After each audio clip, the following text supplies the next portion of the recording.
बघत होता हे आम्हाला सगळ्यांना माहिती आहे आणि आम्ही सुद्धा बघत होतो. मंगेश दादांचं खूप खूप स्वागत आणि प्लस आपल्या सर्वांना जी माहिती मिळाली आहे त्या याच्यामधून मंगेश दादांना पुन्हा एकदा नमस्कार.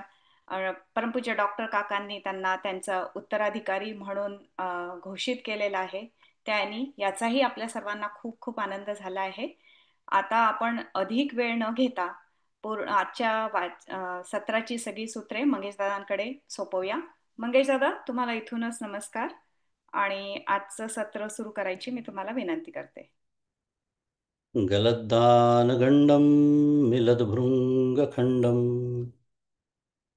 चलच्चारुशुण्डं जगत्त्राणशौण्डं लसद्दन्तकाण्डं विपद्भङ्गचण्डं शिवप्रेमपिण्डं भजे वक्रतुण्डम्।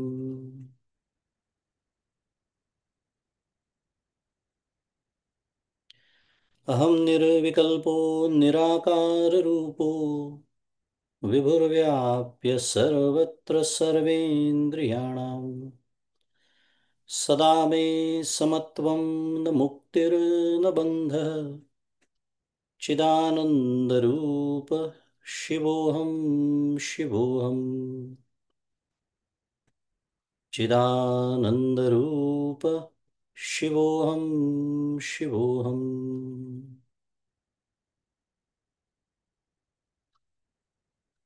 गुरुर्ब्रह्मा गुरुर्विष्णुः गुरुर्देवो महेश्वरः गुरुः साक्षात् परं ब्रह्म तस्मै श्रीगुरवे नमः।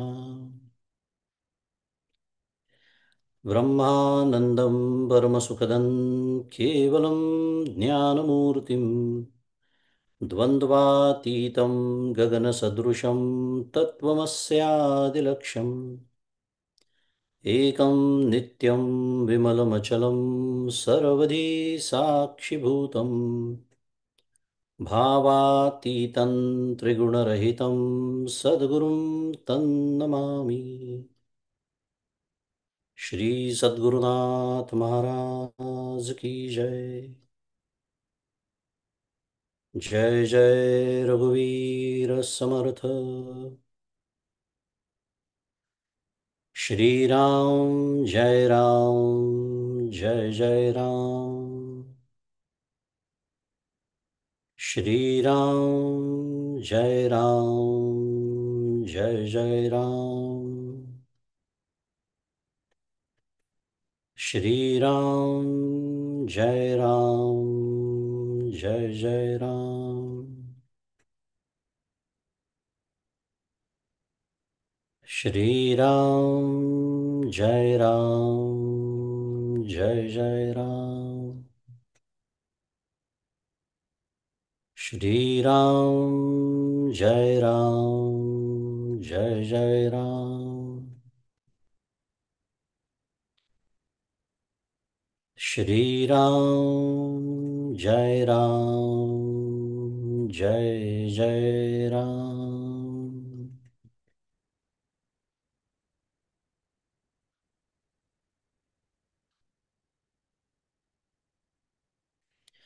प्रभु श्री रामचंद्र भगवान की जय। श्री सद्गुरुनाथ महाराज की जय। जय जय रघुवीर समर्थ।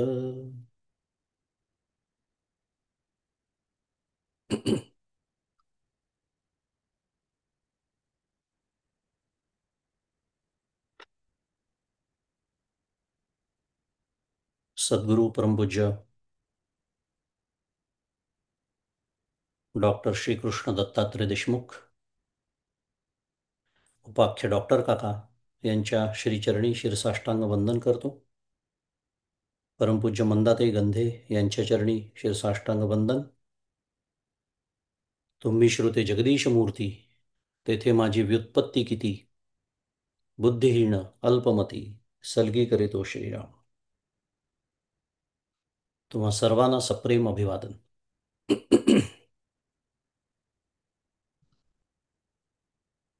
सद्गुरु कृपेनी आनंदाचे तत्वज्ञान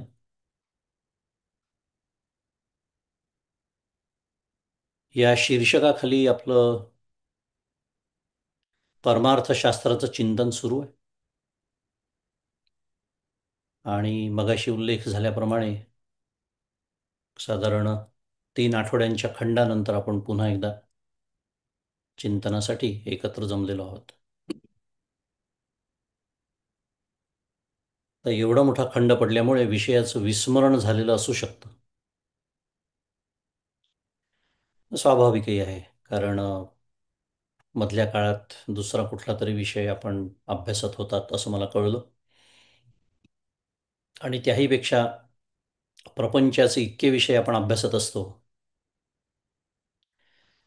की पारमार्थिक विषयाचं विस्मरण काही आश्चर्यकारक गोष्ट नाही. या सर्व गोष्टी लक्षात घेता आपण एक तशी पण थोडीशी उजळणी दरवेळेला करतोच. थोडीशी थोडी सविस्तर, जास्त नाही, आपल्याला वेळेची मर्यादा आहे, पण बराच काळ निघून गेलाय, त्यामुळे काय नेमका आपला विषय सुरू होता, कदाचित नाव लक्षात असेल, विषयाचं शीर्षक लक्षात असेल, पण थोडं तपशील विसरल्यासारखं झालं असेल, व्याख्या विसरल्या असतील. आणि व्याख्या खूप महत्त्वाच्या आहे. तपशील एखाद वेळेस विसरलं तर चालू शकेल. करूया, विचार करूया. आपण लक्षणा या विषयाचा अभ्यास करत होतो गेले एक 2-3 सत्र म्हणूया. लक्षणा असं त्याचं शीर्षक होतं. आणि शक्ती व लक्षणा अशा 2 वृत्ती पदाच्या ठिकाणी असतात असं आपण शिकलो होतो. शब्द, पद म्हणजे पद संस्कृत शब्द आहे, आपण त्याला शब्द म्हणूया मराठीत साध्या भाषेत.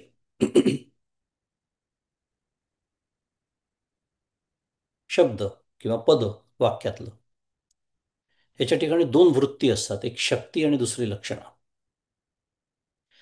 आता पदाचा उच्चार केल्यानंतर, एखाद्या पदाचा आपण उच्चार केला, मागच्या वेळेला मी उदाहरणं दिली होती, फार वेळ नाही आपल्याला, पण आता लॅपटॉप हा शब्द आहे, पद आहे, हे म्हटल्याबरोबर त्या संबंधित पदार्थाचं ज्ञान करून देण्याचं जे सामर्थ्य त्या पदाच्या ठिकाणी असतं, आणि ती संबंधित गोष्ट आणि ते पद यांचा जो संबंध, याला शक्तिवृत्ती असं म्हणतात, असं आपण शिकलो होतो. उजळणी सुरू आहे, कारण ही उजळणी करणं भाग आहे, मी जसं म्हणालो, कारण हे जर विसरलं असेल तर आजच्या विषयात प्रवेशच होणार नाही. त्यामुळे मला थोडासा मर्यादित जरी वेळ असला तरी तो वेळ द्यावाच लागतो. आणि थोडा मान्य आहे, किचकट विषय पण आहे, शास्त्रीय विषय आहे म्हणूनही. तर हे जे पदाच्या ठिकाणी असलेलं सामर्थ्य आहे त्याला शक्तिवृत्ती असं म्हणतात. परंतु या पदाच्या उच्चाराने ज्या पदार्थाचा बोध होतो, शाब्दबोध त्याला म्हणतात, तो जर का अनुभवाशी प्रतिकूल असेल तर निराळ्या पद्धतीने त्या पदाचा अर्थ घ्यावा लागतो. अनुभवाशी सुसंगत असा अर्थ घ्यावा लागतो. आणि तो पदाच्या ज्या वृत्तीवरून घेतात त्याला लक्षणावृत्ती असं म्हणतात. उजळणी समजायला बऱ्यापैकी सोपं, जेवढं सोपं करणं शक्य आहे तेवढं आपण करून घेतो आहोत. शक्तिवृत्ती, लक्षणावृत्ती, व्याख्या लक्षात आल्या असतील, कारण आपण याचा सविस्तर विचार केलेलाच आहे. आता ही जी लक्षणावृत्ती, तिचे 3 प्रकार आपण मागच्या वेळेला बघितले होते. 3 प्रकार आहेत त्या लक्षणावृत्तीचे. लक्षणावृत्ती म्हणजे काय ते आपण आता समजून घेतलं. त्याचे प्रकार आपण शिकलो होतो: जहल लक्षणा, अजहल लक्षणा आणि जहद जहल लक्षणा. हे नावं आठवत असतील आपल्याला, कदाचित त्यांच्या व्याख्या नसेल आठवत, पण नावं जर तुम्ही मागच्या सत्रात असाल तर नक्की आठवत असेल. 3 प्रकार आपण या लक्षणावृत्तीच्या पाहिल्या होत्या: जहल लक्षणा, अजहल लक्षणा, जहद जहल लक्षणा. आता शक्तिवृत्ती आणि लक्षणावृत्ती आपण आत्ताच समजून घेतली. आणि या लक्षणवृत्तीचे हे तीन प्रकार.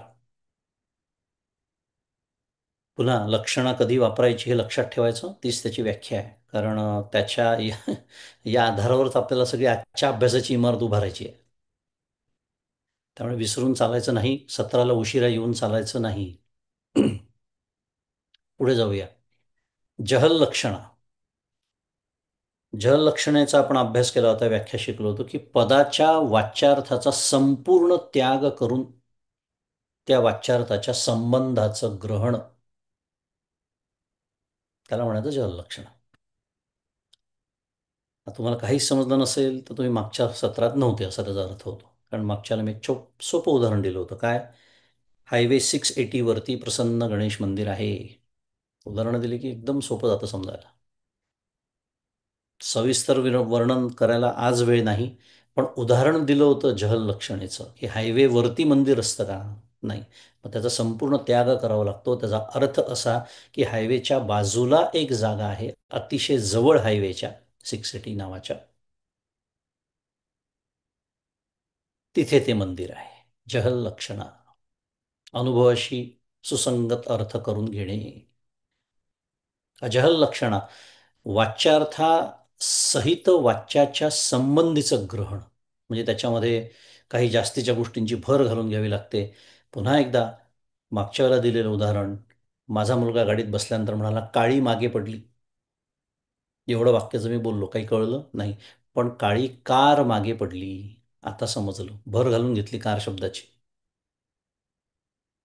थोडक्यात थोडक्यात बोलणार आहे मी, कारण वेळ नाही आहे, पण आवश्यक आहे. कारण हे सगळं आपली स्मृती जागृत व्हायला हवी विषयाची, तर आजचा अभ्यास चांगला होईल आपला. आणि जहत जहल लक्षणा, जहत जहल लक्षणा म्हणजे या दोन्हींचं शुद्ध मराठीत कॉम्बिनेशन, म्हणजे पदाच्या वाच्यार्थातील काही भागाचं ग्रहण तर काहीचं त्याग. आणि मागच्याला दिलेलं उदाहरण, जी व्यक्ती मला भारतात भेटली होती तीच व्यक्ती देवळात भेटली. त्याच्यामध्ये आपण स्थल आणि काल याचा त्याग केला, व्यक्तीचा स्वीकार केला. कारण मी माझ्या पत्नीला सांगत होतो, तिने त्या व्यक्तीला भारतात बघितलेलं नव्हतं किंवा कधीच बघितलेलं नव्हतं, पण व्यक्ती तीच आहे. या वाक्याचा अर्थ करून घेताना आपण जहत जहल लक्षणा वापरली होती. अशी ही थोडक्यामध्ये उजळणी, उदाहरणांसह त्याचा तपशीलवार विचार आपण मागच्या वेळेला केलेलाच आहे.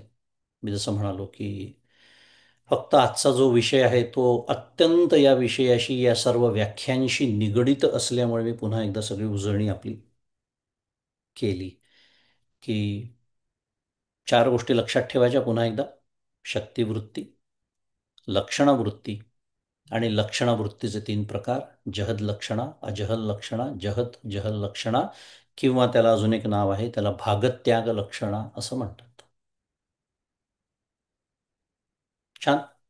शुद्ध मराठीत everybody is on the same page. आजच्या अभ्यासाकडे बोलूया. आता मी मागच्या वेळेलाच बोललो होतो की प्रत्येक गोष्टीच्या पाठीमागे एक कारण असतं, किंवा असलं पाहिजे की बा आपण हे सगळं का शिकतोय. आपल्याला की कुठे जाऊन परीक्षा द्यायची नाही आहे, कोणी आपल्याला विचारणार नाही आहे की लक्षणाचे तीन प्रकार सांगा, त्याला 6 गुण, अशी कुठली परीक्षा द्यायला आपण जाणार नाही आहे. मग शिकतो कशासाठी आहे, याचा मी या विषयाच्या सुरुवातीलाच उल्लेख केला होता की या सर्व ज्ञानाचा उपयोग, या माहितीचा उपयोग काय आहे, तर महावाक्य चिंतन. महावाक्य चिंतन हा जो एक ध्यानाचा प्रकार आहे, त्याच्यामध्ये या लक्षणेचा उपयोग कसा होतो याचा विचार आपण आजच्या अभ्यासाचा भाग म्हणून करणार आहे. आणि म्हणून मी जसं म्हणालो की या सर्व व्याख्या, या सर्व विषयांची स्पष्टता पुन्हा एकदा करून घेणं अत्यंत आवश्यक, आणि म्हणून आपण त्याला जरा वेळ दिला. आणि आता त्याचा आपण उपयोग, शुद्ध मराठीत अप्लिकेशन, महावाक्य चिंतनासाठी कसं होतं त्याचा थोडा विचार करूया आजच्या अभ्यासाचा भाग म्हणून. महावाक्य आपल्याला माहिती आहेत. प्रसिद्ध महावाक्य आहे तत्वमसी. हे तत्वमस्यादी जी महावाक्य आहेत त्यांचं तात्पर्य जे आहे ते जीवब्रह्मैक्य हे आहे. महावाक्य हा आपला एक वेगळा विषयच आपण घेणार आहोत अभ्यासाचा. मी मागच्या वेळेला उल्लेख केला होता. त्यामुळे त्याचा आत्ता फार विचार नको करायला की महावाक्य म्हणजे काय, अवांतर वाक्य म्हणजे काय, इत्यादी इत्यादी.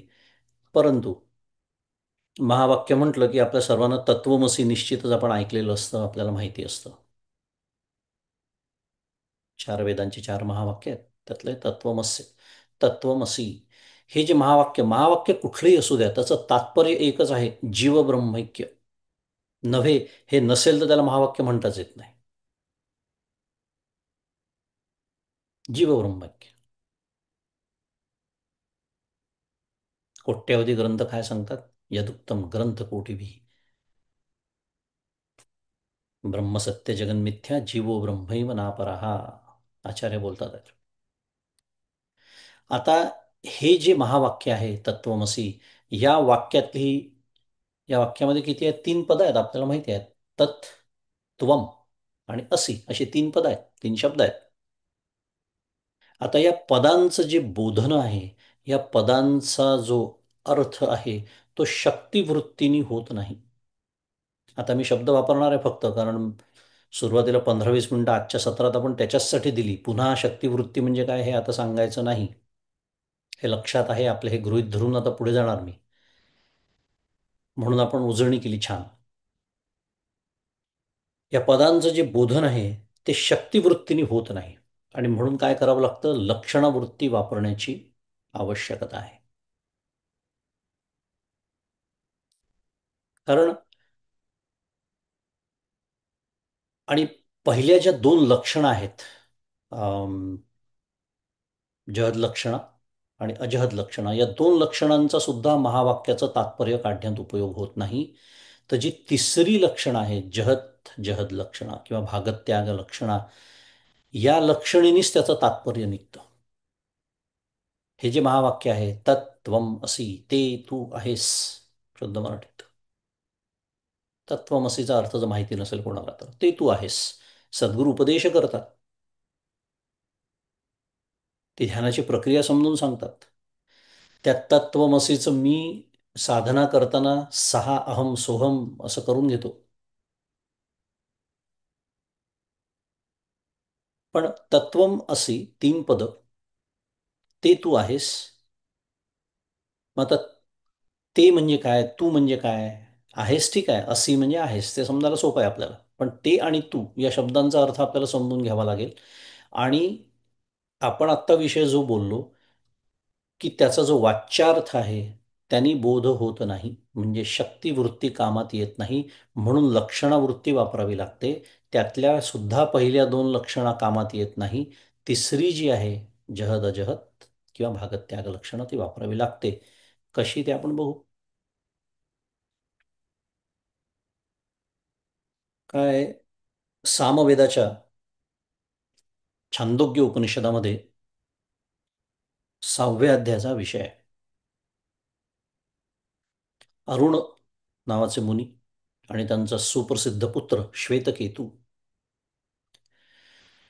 आता त्याचे वडील अरुण मुनी श्वेतकेतूचे हेच त्याचे गुरु, आणि ते त्याला उपदेश करतात आहेत की हे श्वेतकेतू, ईश्वराने या जगाची निर्मिती केली, असा उपदेश त्यांनी त्याला त्या छांदोग्य उपनिषदामध्ये केला.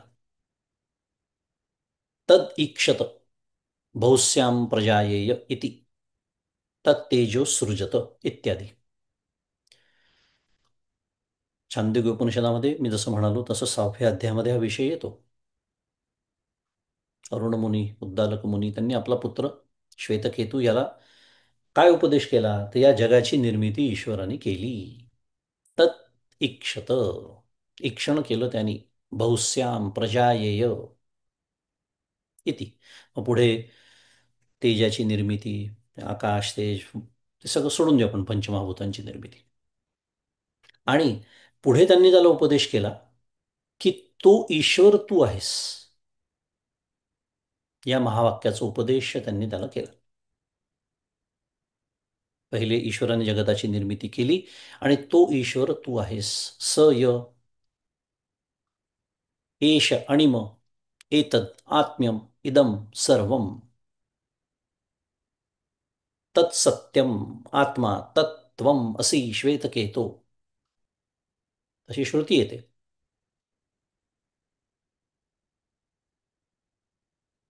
तत्सत्यम स आत्मा तत्त्वम असी श्वेतकेतो. म्हणजे पुन्हा एकदा या जगताची निर्मिती ईश्वराने केली आणि तो ईश्वर तू आहेस तत्त्वम असी, असं त्यांनी श्वेतकेतूला उपदेश केला. आणि ही श्रुती, आणि श्रुती आपल्यासाठी काय असते? प्रमाण असते. आता मगाशीच आपण बोललो की तत्वम असी या महावाक्यामध्ये 3 पद आहेत. तत्, त्वम आणि असी.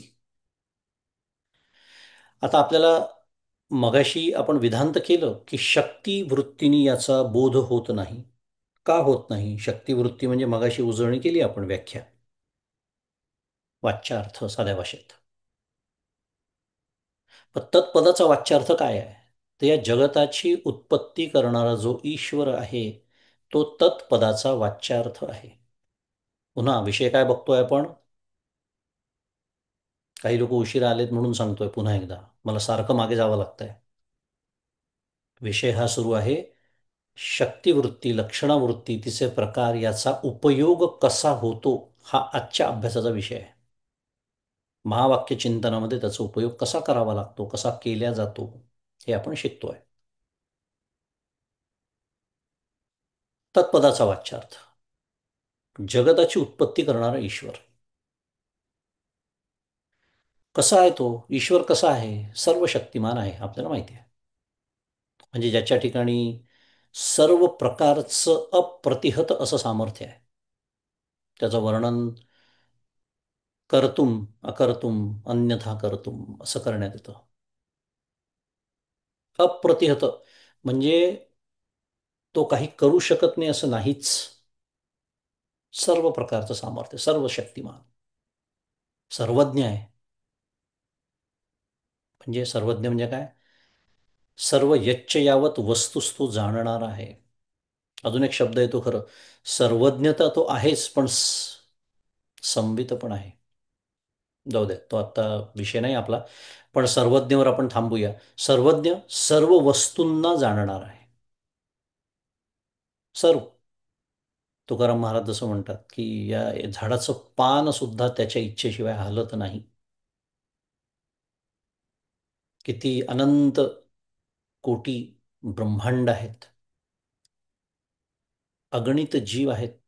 तिथं आपण फक्त चेतनाचा विचार करतोय, अचेतनाचा तो विचार सोडून द्या. पण ह्या सर्व वस्तूंना जाणणारा सर्वज्ञ आहे, विभू आहे. विभू याचा अर्थ सर्व व्यापी आहे. कारण मगाशीच आपण प्रजायेय ही क्षण त्यांनी केलं. एक एकोहम बहुश्याम, त्यांनी हे सर्व संपूर्ण सृष्टी व्यापलेली आहे. तो विभू आहे, तो ईश आहे, आपल्या सर्वांचा तो ईश आहे. ईश याचा अर्थ तो सर्वांचा प्रेरक आहे, नियामक आहे. तो आपल्या सर्वांचं काय करतो? नियमन करतो. म्हणून तो नियामक आहे. म्हणून त्याला ईश असं म्हणतात. एक एक शब्द खूप छान असतात, सुंदर असतात. ईश. तो स्वतंत्र आहे. स्वतंत्र आहे याचा अर्थ तो कर्माधीन नाही. काय भगवद्गीता शिकवते आपल्याला? 3रा अध्याय, न मे पार्थासि कर्तव्यम त्रिषु लोकेषु किंचन नान वाप्तम वाप्तव्यम वर्त एव च कर्मणी. भगवंत बोलतायत अर्जुनाशी. न मे पार्थासि कर्तव्यम, अरे अर्जुना, मला या जगात कुठलं कर्तव्य म्हणून नाहीच. या 3ही लोकांमध्ये नाही. त्रिषु लोकेषु किंचन, यत किंचितही नाही. नान वाप्तम वाप्तव्यम, मला मिळवण्यासारखं काही नाही. कर्माधीन नाही, स्वतंत्र आहे.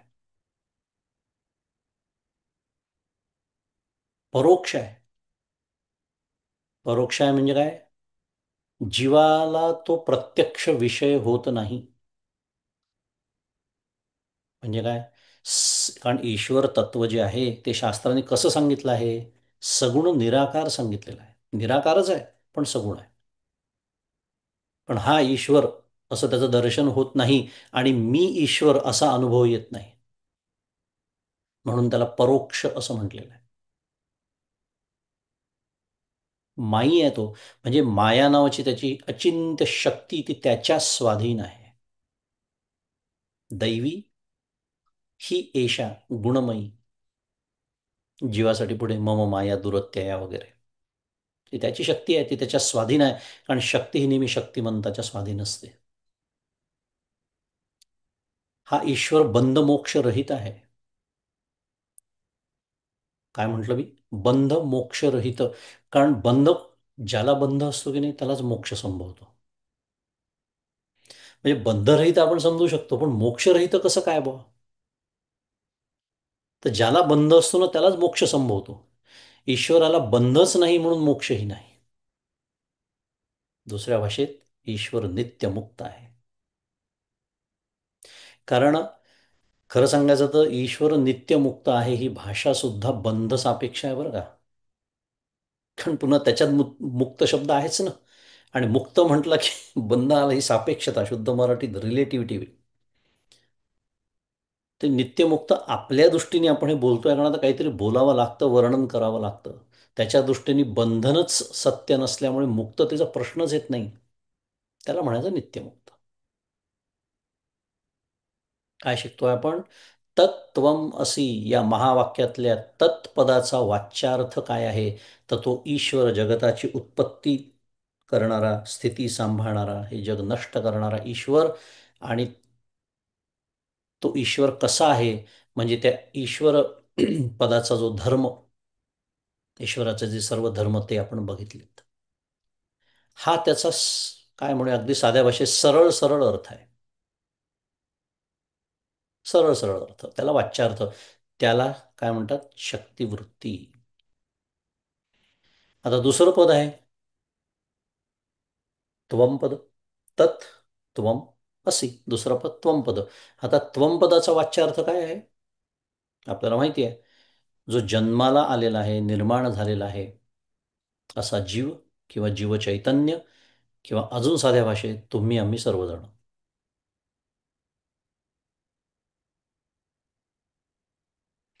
जीव म्हटले की आपण सर्वजण माना डोलवतो. ते गंमत वाटते ना. कारण इतके जीव भावात असतो आपण की लगेच पटतं आपल्याला. कोणी असं म्हणत नाही थांबा माझा आक्षेप आहे या वाक्याला, मी जीव नाही मी ब्रह्म आहे. गमतीचा विषय, अनुभव नाही ना अजून. असो, आपण सर्वजण जन्मास आलेला, निर्माण झालेला जीव किंवा जीवचैतन्य हा त्वम पदाचा वाच्यार्थ म्हणजे अर्थ आहे. आता प्रश्न आला पुन्हा, जीव कसा आहे? जीव अल्पशक्ती आहे. अत्यंत मर्यादित सामर्थ्य असलेले आपण सर्वजण. सांगण्याची आवश्यकता, विवरणाची आवश्यकता नाही. आपलं शारीरिक बळ, आर्थिक बळ, सामाजिक बळ, सर्व कल्पना आहे आपल्याला. अत्यंत मर्यादित सामर्थ्य, अल्पज्ञ, ज्ञानाने अत्यंत मर्यादित. कितीही मी स्वतःला शहाणा हुशार समजत असलो. काय एक छोटीशी कथा, थोडंसं जडही होतं म्हणूनही, आणि या कथा आपल्याला खूप काही शिकवून जातात म्हणूनही. कदाचित कथा आपल्याला माहिती असेल, शंकराचार्यांचीच कथा आहे. आद्य शंकराचार्य त्यांनी एक दिवस अतिशय सुंदर पाठ घेतला आपल्या शिष्यांचा. पाठ प्रकार माहिती नसेल तर प्रवचनाचाही पुढचा जो प्रकार असतो त्याला पाठ असं म्हणतात, ज्याच्यामध्ये इतके तयारीचे सर्व श्रोते शिष्य असतात की त्यांना दृष्टांत स्पष्टीकरणाची आवश्यकताच नसते, केवळ सैद्धांतिक बोलणं सुरू असतं. सुंदर पाठ घेतला आचार्यांनी. मग सर्व शिष्यांना वाटलं काय आमचे सद्गुरू महाज्ञानी आहेत, सर्व ज्ञान यांच्याजवळ. माझ्यासारखं असतं तर म्हटलं असतं वा वा वा, चालू द्या, असंच वाटू द्या तुम्हाला माझ्याबद्दल, याच्यासाठी तर मी सगळे प्रयत्न करतो असं वगैरे मला वाटलं असतं. पण ते आचार्य होते, त्यांनी एक छोटीशी गोष्ट केली. सर्वांना नदीवरती घेऊन गेले आणि नदीवरती जाऊन त्या नदीतलं पाणी आपल्या ओंजळीत घेतलं आणि आपल्या शिष्यांना म्हणतात, या नदीतल्या पाण्याच्या तुलनेने माझ्या ओंजळीत जेवढं पाणी आहे तेवढं माझं ज्ञान आहे. कोण बोलताय? कोण बोलताय? आद्य शंकराचार्य. मी काय बोलावं?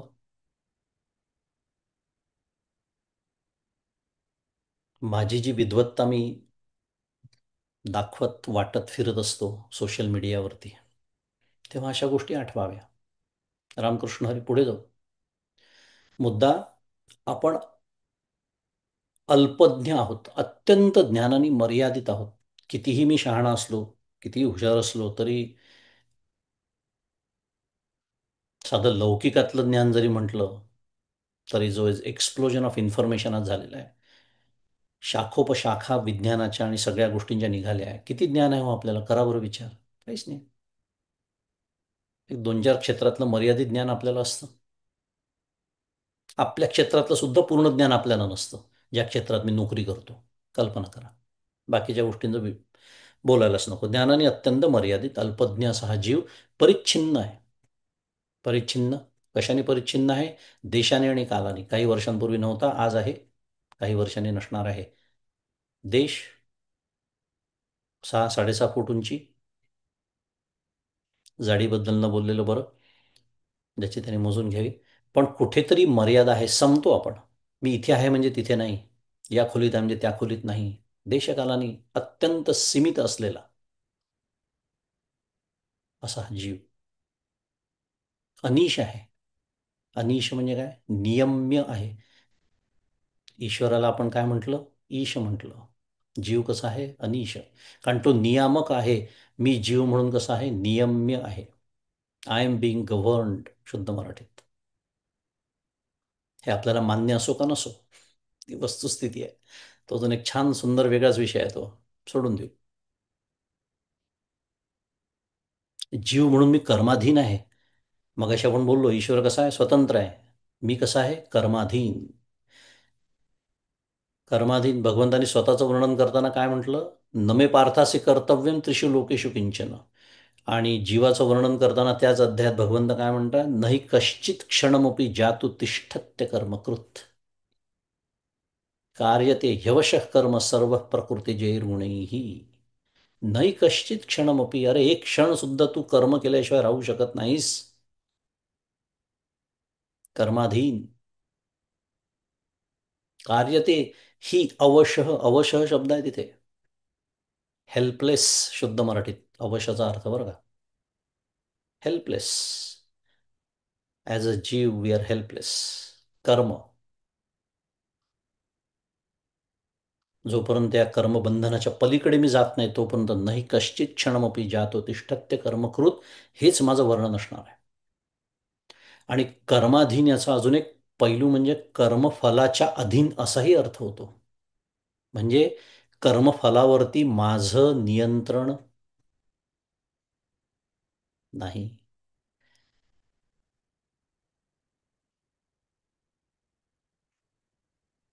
अधिकार, मी नेहमीच सांगतो, भगवंत अधिकाराच्या भाषेत बोललेले आहेत.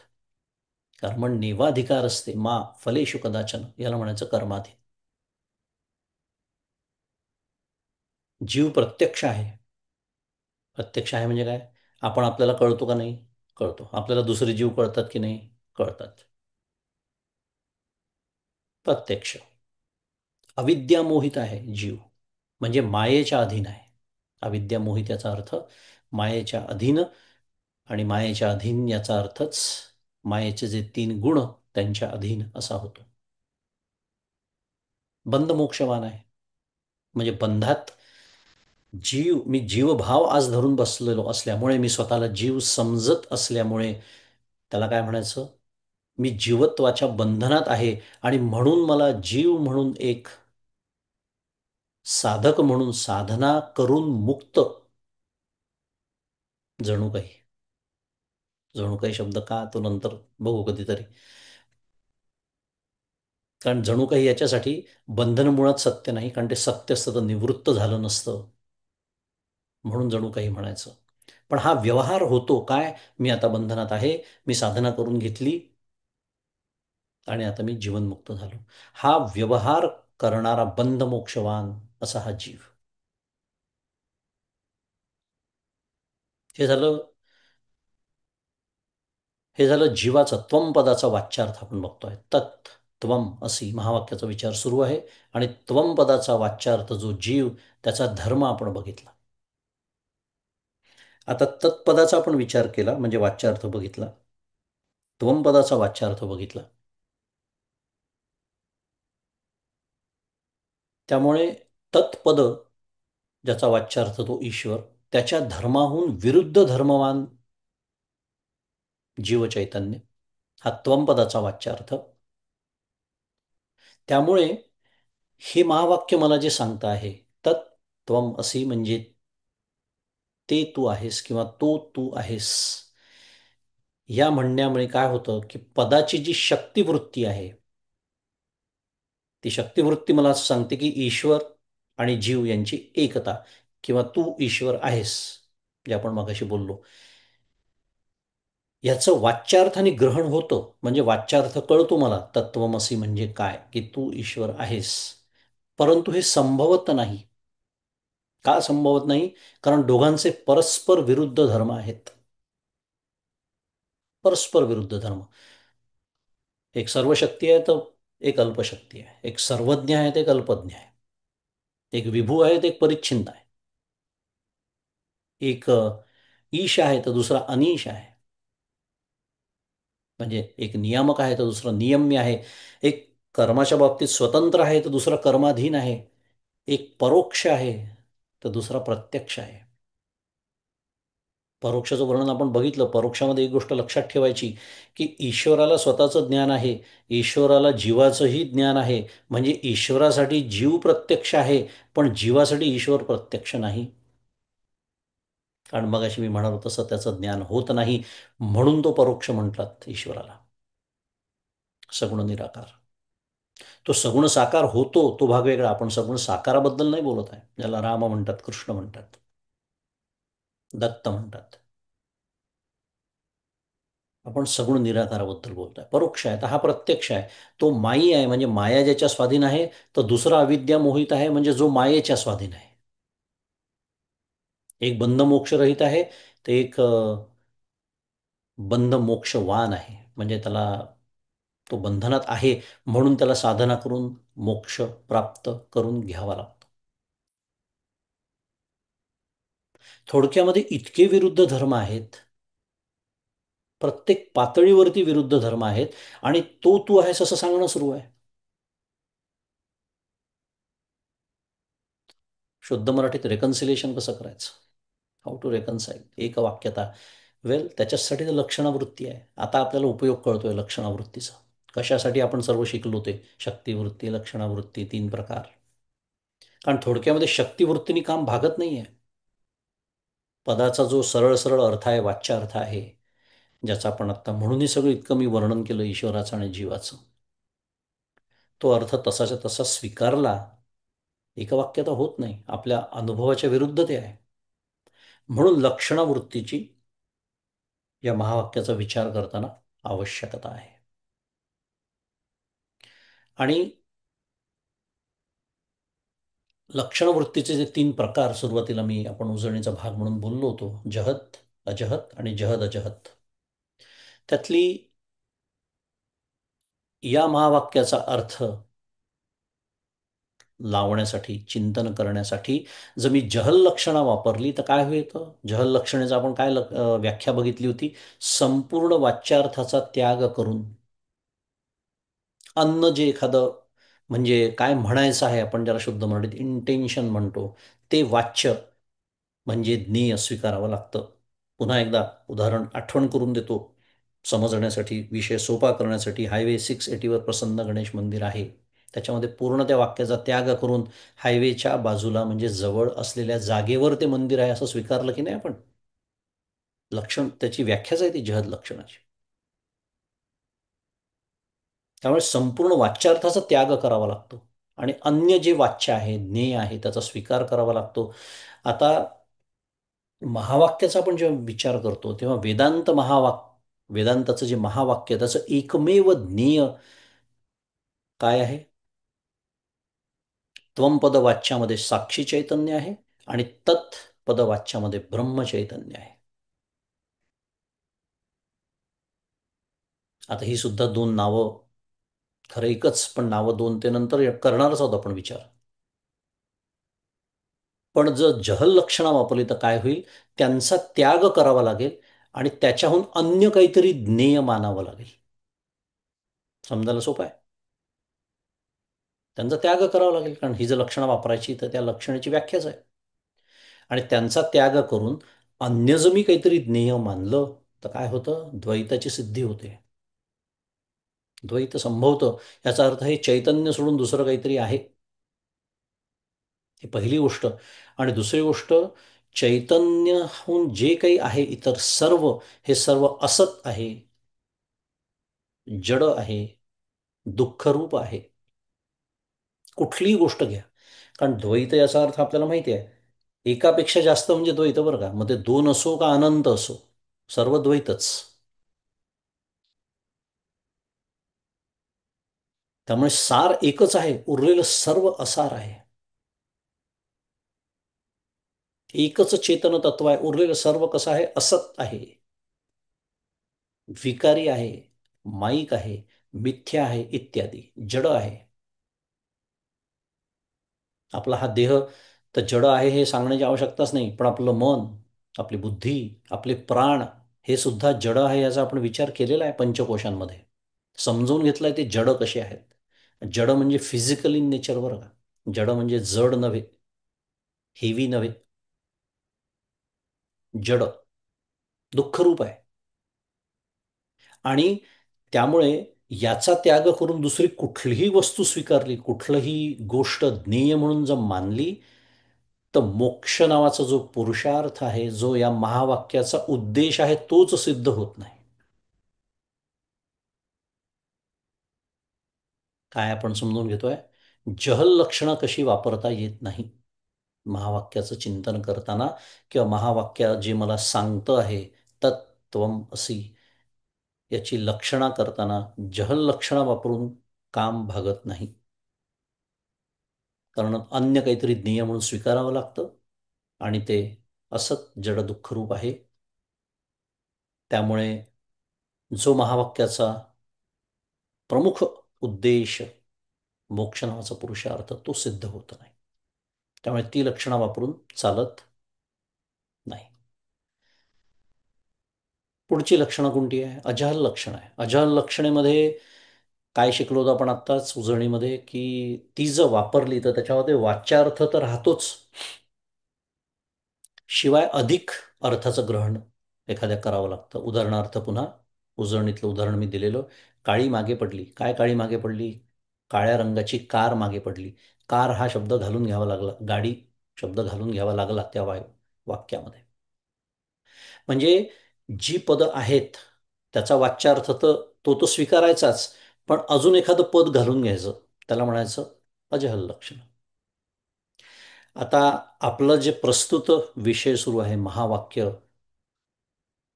त्याचा वाच्यार्थ जसाच्या तसाच ठेवायचा म्हटलं तर तो तर परस्पर अत्यंत विरोधी आहे. आत्ताच आपण समजून घेतलं इतकं सगळं. जीवाचे धर्म, ईश्वराचे धर्म कसे परस्पर विरोधी आहेत. त्यामुळे त्याच्यात कुठल्या अजून एखाद्या पदाची भर घालणं तर वेगळंच, पण जे आहे त्याच्यातच इतका परस्पर विरोध आहे, की अजहल लक्षणं जर वापरली तर हा विरोधाच्या या निवृत्तीच होत नाही. म्हणजे it doesn't solve the original problem ज्याच्यासाठी आपण लक्षणं वापरतोय. त्यामुळे जास्तीच्या पदाचा तर विचारच नको करायला. अरे, आहेत त्या दोन पदांमध्ये इतका विरोधाभास आहे, त्याची एका वाक्यता कशी करायची? ते जर तसेच ठेवले तर त्या विरोधाची निवृत्तीच होत नाही. म्हणून याच्यासाठी अजहल लक्षणं सुद्धा वापरता येत नाही. आता उरली कोणती? एकच लक्षणं उरली, ज्याला जहद जहल लक्षणा किंवा भागत्याग लक्षणा असं म्हणतात.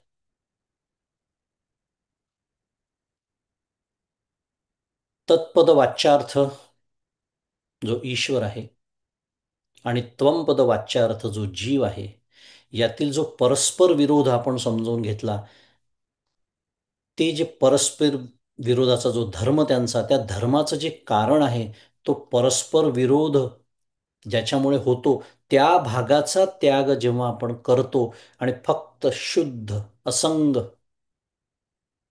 चैतन्य भागाचा आपण स्वीकार करतो, तेव्हा त्याला काय म्हणतात? त्याला भागत्याग लक्षणा असं म्हणतात.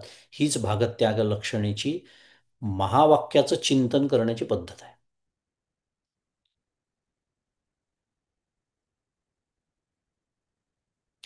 आणि ही भागत्याग लक्षणा महावाक्याचं चिंतन किंवा त्याची त्या पदांची दोन एकवाक्यता, मी जसं म्हणालो, ती कशी केल्या जाते त्याच्यासाठी जीव नावाची संकल्पना. आता म्हणून मी नेहमीच बोलतो की मी आधी आपण जे सगळं अभ्यासलेलं आहे they are all building blocks. आता पुन्हा जीव म्हणजे काय सांगण्यासाठी परत जाणार नाही आपण, पण थोडासा त्याचा विचार होईल अभ्यासाचा भाग म्हणून, पण सविस्तर विचार करून झालेला आहे.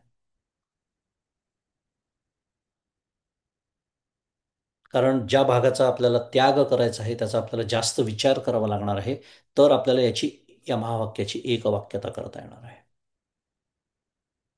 आणि ही भागत्याग लक्षणा किंवा जहद जहद लक्षणा महावाक्याचं चिंतन करताना कशी वापरायची, त्याच्यामध्ये जीव संकल्पना कशी अंतर्भूत होते आणि त्या संकल्पनेचे कसे विविध पद्धतीने शास्त्रांनी मांडणी केलेली आहे, आणि विशेषतः दोन्ही पदांच्या ठिकाणी लक्षणा कशी करावी लागते, हा थोडासा जो एक सविस्तर तपशीलवार विचार आहे तो आपण पुढच्या सत्रामध्ये करणार आहे. कारण आज वेळ जरी असला तरी तो वेळ पुरेसा नाही हा विषय पूर्ण करण्यासाठी. त्यामुळे आज आपण आपल्या विचारांना इथे विराम देऊया. आणि तसंही थोडासा जड विषय होता आजचा, कल्पना आहे मला, पण पुन्हा एकदा माझ्या वाणीला विराम देण्याच्या आधी स्मरण करून देतो की आपण तत्त्वमसी नावाचं महावाक्य आज उदाहरण म्हणून घेतलं. पुढच्या वेळेला आपण उरलेल्या, शेवटी मी जसं म्हणालो तात्पर्य सर्व महावाक्यांचं एकच आहे, त्यामुळे त्याचा खरं विशेष वेगळा स्वतंत्र विचार करण्याची आवश्यकता नाही, पण थोडासा स्पर्श करू त्याचा. अम, पण महावाक्याचं चिंतन करताना ही लक्षणं कशी वापरावी लागते, आणि हे नुसतं आपण ज्याला काय म्हणूया, this is not a theoretical exercise. तर ह्या चिंतनाचंच अंतिम टोक म्हणजे प्रत्यक्ष अनुभव आहे. फक्त त्या चिंतनावरती मला आरूढ होता आलं पाहिजे, त्याच्यासाठी मी स्वतः साधन चतुष्टय संपन्न असलो पाहिजे. हे सर्व गृहीत धरूनच ही मांडणी सुरू आहे. पण आपण या दृष्टीने लक्षणा नावाचा एक विषय समजून घेतो आहे. तर पुढच्या सत्रामध्ये आपण पुन्हा एकदा याचा अधिक तपशीलवार विचार करू. आज आपण सर्व छान त्याचा एक आवाका सगळा समजून घेतला. आपण पुढच्या वेळेला प्रत्यक्ष भागत्याग लक्षणा कशी वापरायची, कसं चिंतन करायचं हे समजून घेऊ. आणि मग ते झाल्यानंतर मी जसं म्हणालो की आपण महावाक्य हाच एक विषय थोडासा आपण माहीत नाही मला किती 2-3 सत्र लागतील, त्याचा स्वतंत्र आपण विचार करणार आहोत. या व्हॉट नावाचा जो आपला टप्पा सुरू आहे त्याच्या अंताकडे जाताना, आणि त्याच्यानंतर मग तो टप्पा संपून आपण हाऊ नावाच्या तिसऱ्या टप्प्यात प्रवेश करूया. आज इथे थांबू आणि आजचं हे चिंतन सद्गुरूंच्या चरणी अर्पण करू. श्री सद्गुरुनाथ महाराज की जय. जय जय रघुवीर समर्थ.